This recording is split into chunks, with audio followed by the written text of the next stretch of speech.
la prière est un pilier de la spiritualité. Et pour beaucoup de personnes qui s'engagent dans cette voie-là, prier peut être très simple si on le prend de façon doctrinale, si on vient d'une tradition et puis on applique ce que l'on nous a dit d'appliquer, et puis on en fait un sorte de rituel. La prière devient plus un rituel.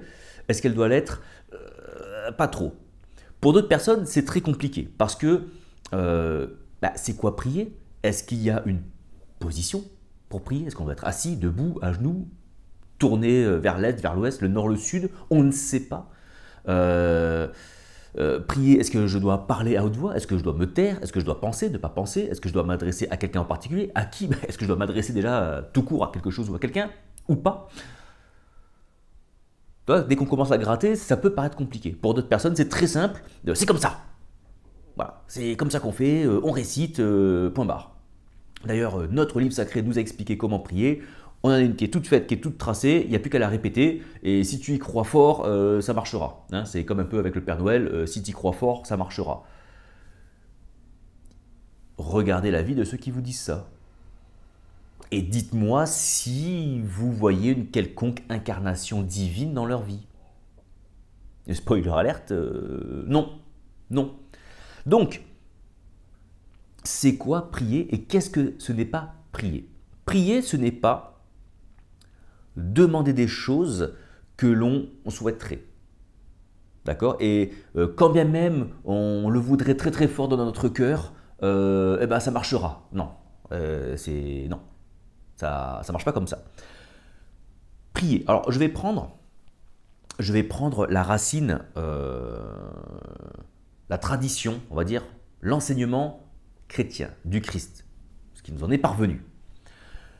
Si on prend l'étymologie araméenne, prier, qui vient de la racine slota, slota. L'idée, c'est de capturer, piéger. C'est un terme de chasse, en fait. C'est littéralement, c'est vrai que en français, c'est pas comme ça qu'on pourrait le dire, mais c'est l'idée de tendre un piège à quelque chose pour le capturer et en bénéficier. Voilà, ça serait comme capturer, acquérir, tu vois, ou piéger, capturer, prendre.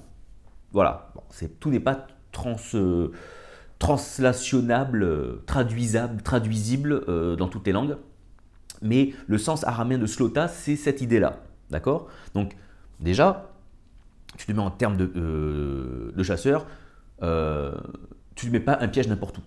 Tu mets un piège à un endroit où tu sais que ce que tu veux piéger passe.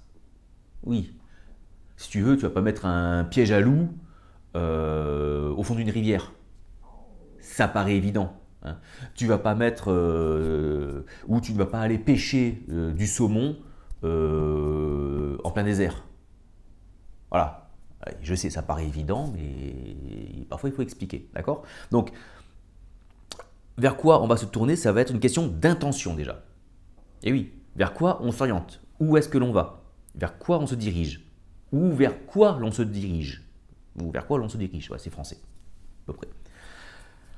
Donc, il y a cette partie-là. Et ensuite, il y a cette partie de capturer. Donc, si on capture quelque chose, ce n'est pas dans l'espoir de capturer, c'est de piéger pour capturer. Donc, il y a cette capture. Donc, là où l'on se met, il y a la chose. D'accord? Et ensuite, une fois capturé, on en bénéficie. Il est pour nous, pour notre bénéfice, pour en faire ce que l'on voulait. Et ce qui est intéressant, c'est que si l'on regarde aussi la partie grecque, on va dire l'étymologie grecque, du terme qui a souvent, très souvent, été traduit par prier, on parle non pas d'une demande comme ça, mais d'une requête. Et une requête, c'est quelque chose de très précis. Une requête, c'est pas juste « j'ai une requête à vous faire, je vous demande ça ». La requête, en fait, quand tu demandes ça, j'ai une requête à faire au roi, faites-moi ci, faites-moi ça. Bon, si le roi, si ce n'est pas dans l'idée du roi de le faire, ta requête, elle n'aboutira pas. Donc, une bonne requête, une bonne prière, qu'est-ce qu'elle fait? Eh bien, elle fait comme ce qu'elle fait, par exemple, dans le langage informatique. Oui, je sais, on est passé de moins 2000 à l'an 2000, mais la requête informatique, elle incarne au plus strict sens du terme ce qu'est une requête. Une requête, c'est je pars de moi, d'accord? Je dis, ben voilà ce qui manque, voilà ce qu'il me faut, et donc je pars requêter dans une base de données où je sais qu'il y a la réponse. Voilà. Je ne vais pas requêter, comme je ne place pas un piège n'importe où pour n'importe quoi, de la même façon, la requête, je ne vais pas la faire vers n'importe où. Je vais la faire vers une base de données qui, elle, contient la donnée. Je capture la donnée et je la ramène afin de l'exploiter, de la rendre matérielle, de l'incarner. Voilà. C'est ça, une requête. D'accord? Or maintenant, on peut me dire, mais du coup, pourquoi est-ce que l'on prie? Ça, c'est une bonne question. Si vous pensez qu'il faut prier pour avoir un diplôme en fin d'année, s'il faut prier pour avoir un ministère, s'il faut prier pour avoir du succès, s'il faut prier pour avoir des finances, s'il faut prier pour avoir un mari, une épouse, s'il faut prier pour avoir la santé, s'il faut prier pour je ne sais quelle raison, vous vous mettez le doigt dans l'œil. Vous vous mettez le doigt dans l'œil. Parce que, en fait, le seul sujet de prière, qu'est-ce que c'est? C'est l'incarnation du divin, de la vie, de l'infini, de l'univers, bref, tu l'appelles comme tu veux, encore une fois, d'accord? C'est l'incarnation du divin. C'est uniquement ça.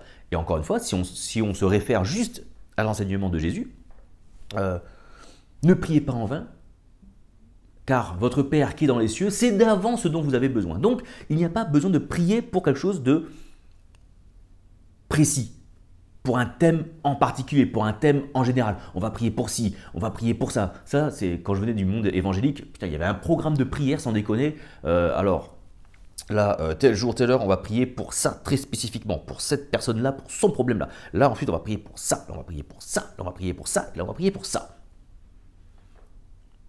Oui, mais parfois ça marche. Oui, mais très souvent ça ne marche pas. Donc,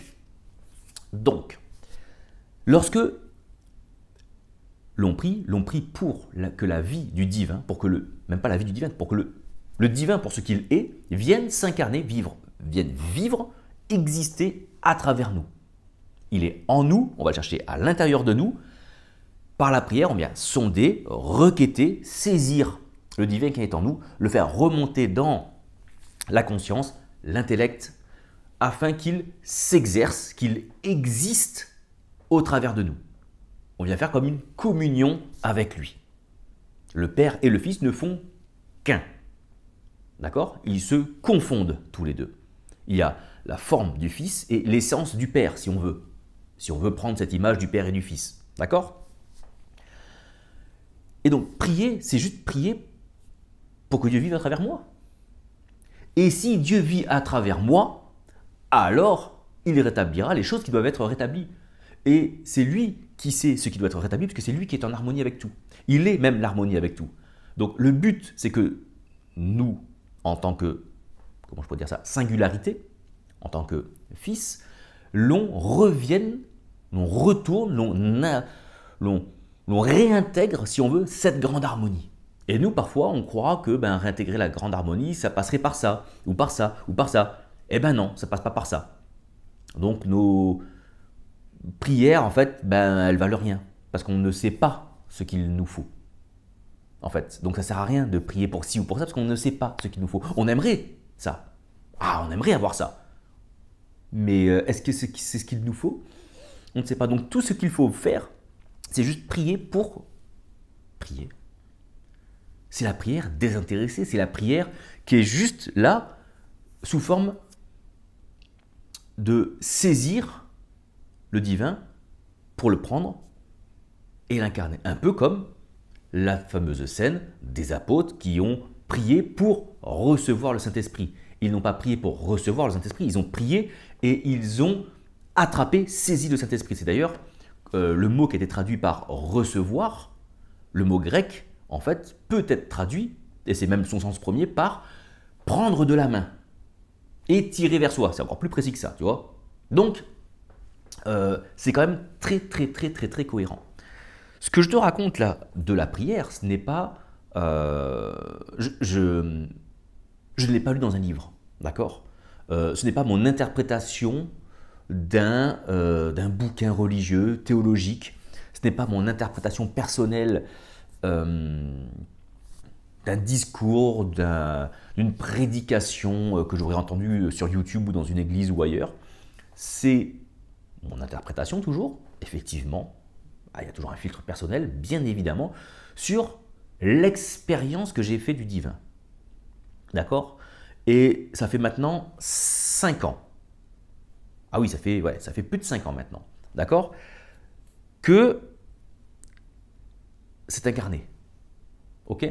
Donc, je ne vais pas dire, pour ne pas froisser les gens sensibles à l'orgueil, à la prétention ou choses comme ça, donc je ne vais pas dire que j'enlève tout filtre personnel parce que ce serait en plus faux, mais je pense avoir ôté, je crois, je suis même certain d'être à un stade où j'ai ôté le plus de filtres personnels pour vous donner le nectar, la vision la plus pure possible de ce qu'est la prière. Il y a toujours un filtre personnel, bien évidemment, on pourra toujours aller au-delà de mon explication, j'en suis tout à fait conscient. Je n'ai pas l'explication absolue, mais par rapport à les interprétations qu'on a bien souvent de la prière, elles s'en rapprochent déjà un peu plus. C'est toujours bon à prendre, d'accord? La prière, c'est ça. Donc elle n'a pas de sujet, si ce n'est l'incarnation de Dieu. C'est juste ça.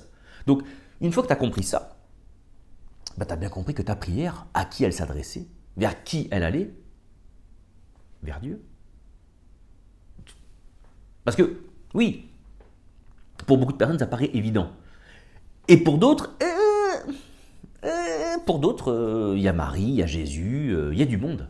Il y a du monde. Il y en a même, ils prient les saints patrons. Parce qu'on a dit que si tu pries Saint Machin, ben, il va te permettre de retrouver tes clés. Si tu pries Saint Machin, il va te porter bonheur sur la route. Si tu pries Saint Machin, tu auras... Alors je peux comprendre pourquoi on en est arrivé là, mais spirituellement parlant, c'est des conneries. Il n'y a pas de Saint Machin, de Saint Patron, c'est des trucs qui ont été faits dans une tradition, pour certaines mesures, pour une vie en société, pour l'implantation, voilà, on va dire, pour intégrer une religion dans un peuple, dans une société. Et ils avaient les raisons de le faire. Ça n'a pas été fait comme ça au pif. Mais spirituellement parlant, voilà. Alors, prier Marie, je ne vois pas. Prier Jésus, ben, je ne vois pas non plus. Et c'est là où, chez les chrétiens, ça se corse un peu. Parce qu'on va dire, mais si Jésus c'est Dieu, alors on peut prier Jésus. Sauf que Jésus lui-même ne se priait pas lui-même.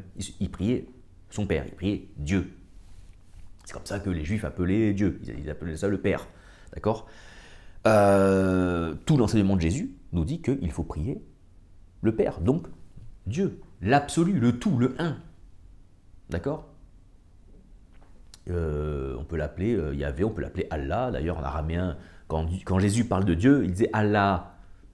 D'accord? C'est de l'araméen. Donc, à un moment donné, voilà. Le tout, tu l'appelles comme tu veux, encore une fois. On s'en fout, de toute façon, il n'a pas de nom. Donc, tu peux l'appeler comme tu veux, il n'a pas de nom, de toute façon. Donc, on s'en fout. Mais c'est vers lui, elle, qui sait, que va se tourner notre attention. C'est là où on va mettre le piège. D'accord? C'est vers là qu'on va lancer notre requête. Et alors, du coup, où se trouve-t-il? Parce que Dieu n'est pas une personne. On a beaucoup anthropomorphisé Dieu. D'accord? Parce que pour le rendre plus humain, pour le rendre plus accessible à la conscience et à la compréhension de l'homme. D'accord? C'est là où l'incarnation de Jésus prend tout son sens d'ailleurs. Mais ce n'est pas le cas. D'accord? Il faut voir Dieu comme une puissance, comme une force, comme une intelligence, comme un tout. C'est assez indescriptible de toute façon. Mais ce n'est pas une personne. D'accord? C'est un ensemble, c'est une grande harmonie. On va appeler ça un royaume, parce que c'est un ensemble où sont établis et où s'exercent des lois et des principes qui sont tous harmonieux les uns avec les autres. Et c'est parce qu'ils sont harmonieux les uns avec les autres qu'il n'y a ni contradiction ni adversité qu'il y a donc liberté et infini. C'est comme ça que l'on va concevoir l'infini et la liberté, c'est par l'absence de contrainte, l'absence d'opposition. Et cela n'est possible que dans l'harmonie. C'est en cela que Dieu est un tout. On ne parle pas d'un tout, comment je pourrais dire, d'un point de vue quantifiable, mesurable, spatial. C'est un tout dans le sens de l'harmonie, dans le sens où tout va avec tout. Et donc, cela crée une absence totale de contradiction, d'adversité, d'opposition. Et à partir du moment où il n'y a pas d'opposition, pas d'adversité, pas de contrainte, nous sommes libres et tendons vers un infini. D'accord? Parce qu'il n'y a pas de bout, donc il n'y a pas de fini. Bref. Donc c'est bien vers ce Dieu que l'on va tendre. Où? Alors pour beaucoup, c'est au ciel. Ça se passe là-haut. D'accord? Pour d'autres, ça se passe à l'est. Pour d'autres, ça se passe... j'en sais rien, tout le monde a son truc. Si je prends toujours l'enseignement de Jésus. Le royaume, donc le royaume c'est là où est cette grande harmonie, est au-dedans de vous. Non, oui, je sais, ça a été traduit par au milieu de vous, parmi vous, entos humon, je ne sais pas comment on dit en grec, je sais qu'on m'a déjà corrigé dans les commentaires, je crois que c'est entos humon qu'on dit, vous direz, au-dedans de vous, à l'intérieur de vous, car Dieu est présent dans chacune et chacun d'entre nous.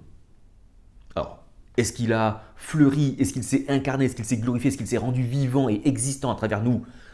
Ça, c'est une autre question, mais en tout cas, sa présence, elle est certaine parmi chacune et chacun d'entre nous sur Terre. Voilà.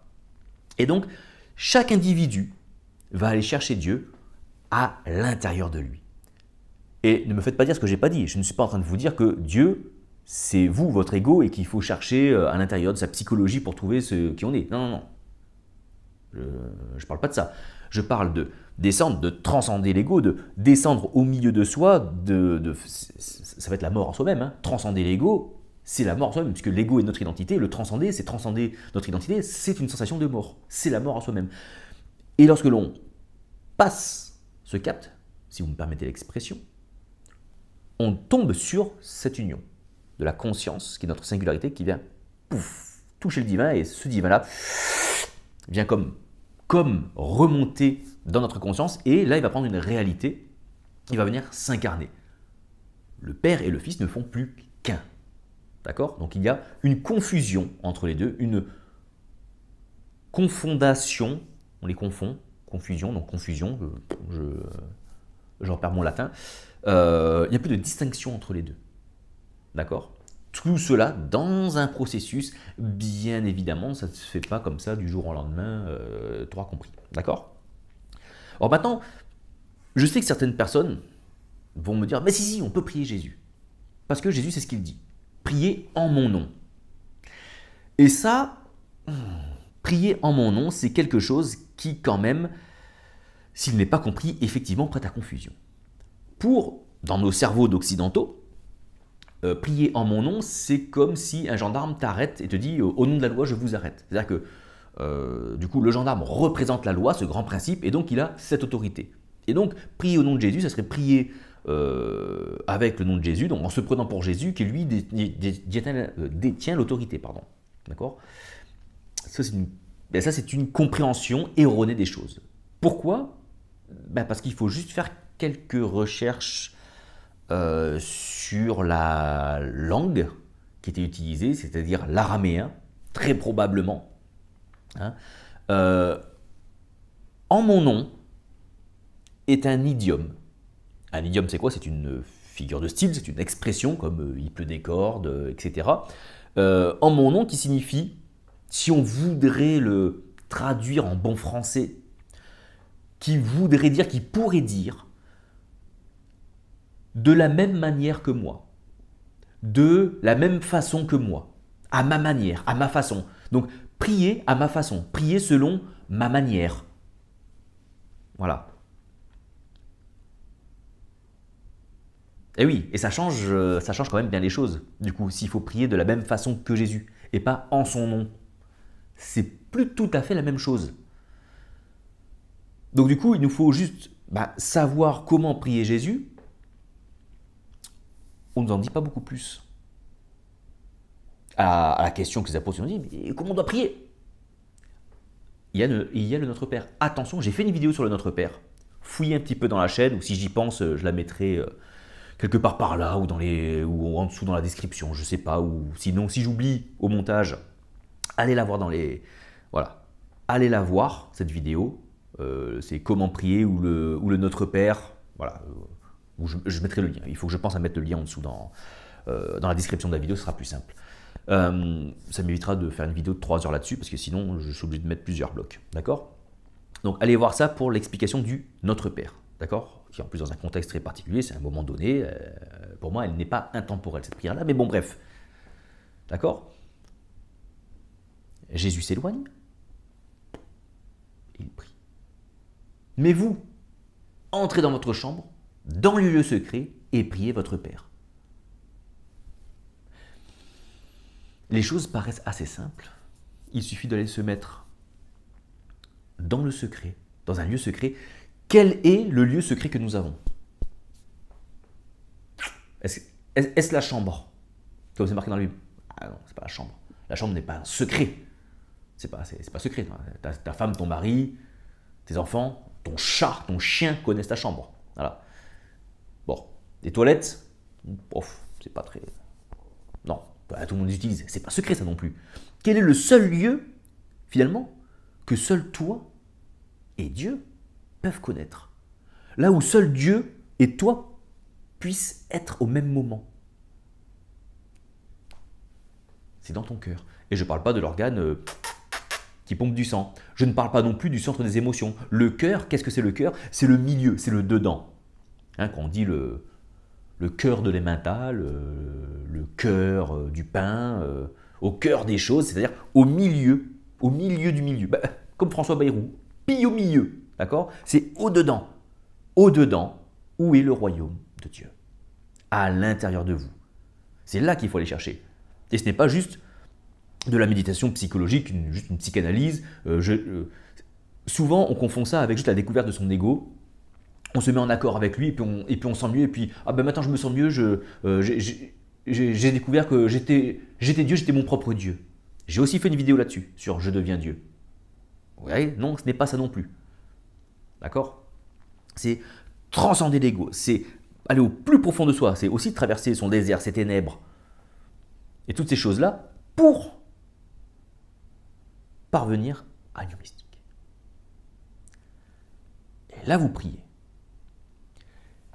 Vous priez, vous prenez ces moments-là quotidiennement, de façon répétée, de façon répétée, de façon répétée. Et à un moment donné, ça prend. Et à un moment donné, ça s'incarne. Et ça déroule. Et ça peut être long, ça peut être très long. Ça m'a pris moi, avant d'incarner le processus, depuis 5 ans, je suis passé par différentes phases où j'étais à fond dedans, des phases où je dis bah, ça ne marche pas, je laisse tomber, puis je reprends, puis je laisse tomber, puis ça ne marche pas, puis attends, je vais réessayer, puis attends, peut-être que ça, je ne l'ai pas compris. Plus de 3 ans, d'accord? Donc les gens qui viennent au bout de 2 mois me dire que ça ne marche pas, oui, ça a mis 3 ans. Et pour d'autres personnes, et 3 ans, si ça se trouve, c'est qu'une moyenne. Hein. Et parce que moi, ça a mis 3 ans pour moi avec mon parcours. Mais chez certaines personnes, la nécessité de s'abandonner, parce que c'est ça aussi la prière de la foi, je vais y venir, ça demande de lâcher un maximum de choses. Et plus on est accroché à des choses par la religion, par la tradition, par les croyances, par des schémas de pensée, et plus c'est compliqué, et plus ça va prendre du temps. Et donc ça peut être encore plus long. Mais cherchez, et vous trouverez. C'est pour ça qu'il faut chercher, jusqu'à ce que l'on trouve. Car oui, effectivement, ça peut être long selon les personnes. Parce qu'il faut donc s'abandonner. La prière, c'est aussi un abandon. Je place mon piège et quelque part, même si je ne l'ai pas placé à un endroit stratégique, à un endroit réfléchi, comme j'ai dit au début de la vidéo, je le place et je m'abandonne à ce qu'un animal vienne se faire capturer dedans. Lorsque je lance ma requête, je la lance et je n'ai plus la main. Je ne maîtrise plus ma requête. Je lance ma commande, j'appuie sur entrée, ça part. Et une fois que c'est parti, je n'ai plus la main. Donc il y a vraiment une notion d'abandon. Et l'abandon, c'est la foi. C'est la mise en pratique de la foi. Et lorsque l'on va prier, l'on s'abandonne. On abandonne en gros nos sens qui permettent en tout cas à notre conscience d'interagir avec le monde. Elle ne connaît que ça, notre conscience. Imagine notre conscience, c'est notre esprit quelque part, avec 5 bras, tu vois, qui n'arrête pas de saisir tout ce qu'il y a à l'extérieur pour se nourrir comme ça. Et elle nourrit quoi? Elle nourrit notre réalité, elle nourrit notre ego. Comme ça. Elle fait que ça. Et à un moment donné, c'est ça que la prière va faire. C'est qu'on va lui couper les bras. On va lui couper les 5 sens. Donc tu vois, ça n'a rien à voir avec certaines méditations de New Age qui te disent oui, il faut ressentir les choses qui sont en toi par tes sens. Non, on n'est pas là-dedans non plus, tu vois. Ah non, non. C'est un exercice de couper les bras, les 5 sens de la conscience. C'est un exercice. On n'y arrive pas comme ça du jour au lendemain. C'est un exercice. Ça s'apprend. C'est comme une rééducation. D'accord? Et tu vas voir qu'en plus, on ne les coupe pas à vita aeternam. On les coupe à un moment donné pour apprendre à notre conscience qu'elle peut se nourrir d'autre chose. Elle ne mangera pas que du pain. Hein, ça montre la référence, le verset, le chapitre. Hein, les spécialistes en chapitre et en verset l'ont déjà, c'est bon. Voilà. L'homme ne se nourrira pas de pain seulement, donc il peut s'en nourrir, il doit s'en nourrir, mais de toute parole de Dieu. Donc, du divin. Et on ne parle pas de la Bible, on parle de Dieu. La parole de Dieu, c'est Dieu. C'est la Bible qui le dit. Eh oui. Et si la Bible était la parole de Dieu, elle l'aurait dit. Et la Bible elle-même, elle dit que c'est pas elle dit que c'est Dieu, la parole de Dieu. Moi, j'y peux rien. Bon, bref. Il y a aussi une vidéo là-dessus, tu peux aller la voir. Donc, ça va apprendre à notre conscience, donc à notre réalité, à notre singularité, de se nourrir d'autre chose. Et pour ça, elle va les creuser. Elle va les creuser, ça va d'abord aller dans l'ego, dans les pensées, dans les machins, et puis ça va creuser au plus profond. Donc c'est ça ce processus-là, c'est qu'il va falloir lui apprendre à couper les bras et ensuite à creuser.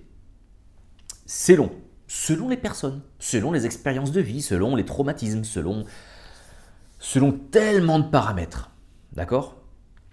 Et à un moment donné, c'est mon expression, à un moment donné, elle trouve. Elle voit Dieu, elle capte Dieu, Dieu se laisse capter, la capte aussi, c'est un donnant-donnant, d'accord?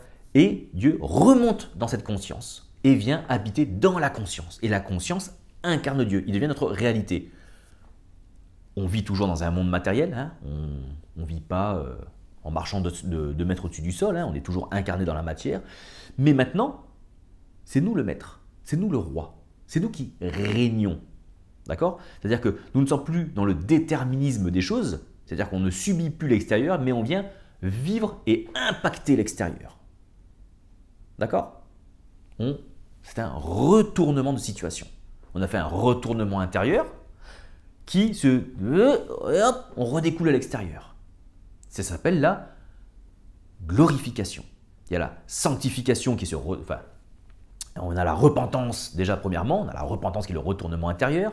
Ensuite, il y a la sanctification qui est la remontée intérieure. Et puis la glorification qui est ce débordement extérieur. Puisque notre conscience vient incarner les principes divins. Alors, elle ne les incarne pas tous d'un coup, du jour au lendemain, tu as bien compris. Hein, c'est un processus, ça prend du temps. Mais au fur et à mesure, elle en incarne de plus en plus. Elle vient de plus en plus incarner dans ce monde et donc prendre autorité dans ce monde. Et c'est là qu'on parle d'autorité. Prendre autorité, c'est pas « au nom de Jésus, je te… » Ça ne marche que si la personne en face de vous croit en ces choses-là et donc vous donne autorité.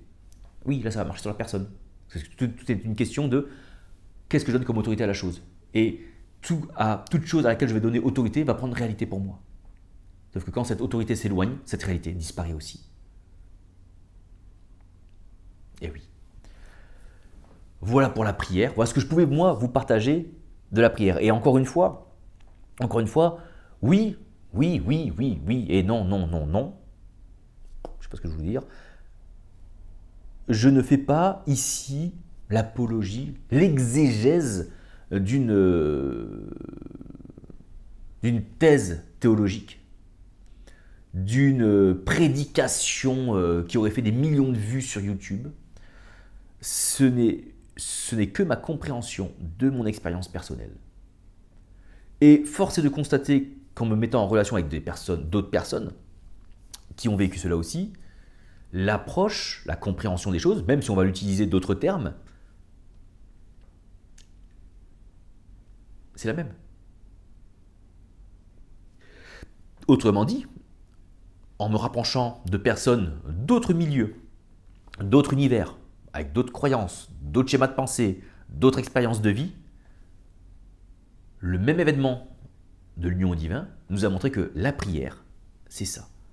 C'est en tout cas principalement ça. C'est principalement ça. L'abandon vers quelque chose. Et l'abandon, c'est ce fameux lâcher-prise. Mais c'est assez paradoxal puisque on est tellement habitué à faire des choses sans s'en rendre compte, par déterminisme, que lâcher-prise nous paraît être un effort. Alors qu'en fait, c'est ne plus faire d'efforts. Mais comme on n'a pas l'impression de faire des efforts, ne plus en faire, ça paraît être un effort. Je sais, c'est balèze. D'accord? Mais c'est ça, l'abandon. Et c'est ça. Et cette pratique-là, ce type de prière-là, parce que quand on parle de prière, évidemment, il y a plein de significations. Donc je me suis dit, tiens, et si on gardait un terme? Si on gardait un terme pour l'utiliser, c'est l'intériorité. Alors après, je ne vais pas faire une vidéo de 2 heures. Est-ce qu'on peut prier encore pour des malades? Oui. Oui, on peut prier pour des malades. Oui, on peut prier pour des personnes. Est-ce que l'intercession existe? Les prières d'intercession? Oui, ça existe. Je viens rééquilibrer ce que j'ai dit au tout début de la vidéo. D'accord? Oui, ça existe. Mais c'est que du bricolage. Pour aider les gens. C'est très bien, c'est pas un problème. Si ça peut aider les gens, on aide les gens. Bien sûr, on n'est pas des salauds, on n'est pas des enculés. On va aider les gens, d'accord? Mais est-ce que tu veux aider, c'est cette fameuse maxime, ce fameux proverbe, est-ce que tu veux pêcher un poisson pour chaque personne ou est-ce que tu veux apprendre à chaque personne à pêcher? Eh oui, il y a le truc, tu vois. Donc oui, faire des miracles, faire des trucs, ok, pourquoi pas, c'est sympa, ça se vend bien, c'est pas mal. Maintenant, le but, c'est pas ça. Le but, c'est pas ça. Le but, c'est que les gens incarnent Dieu. C'est pas qu'ils aillent mieux. Le but n'est pas d'aller mieux. Le but, c'est d'incarner Dieu. En incarnant Dieu, vous irez mieux. Et peut-être pas par le chemin que vous pensiez. Et peut-être que pour aller mieux, vous pensez qu'il vous faut ça pour aller mieux. Vous essayez ça, ça ne marche pas. Vous êtes encore plus malheureux. Oh, et du coup, si c'est pas ça qui me rend heureux, qu'est-ce que c'est? Et on va chercher encore autre chose. Et on court après des choses comme ça. Et on court et on court et on court. D'accord? Le but n'est pas d'être heureux.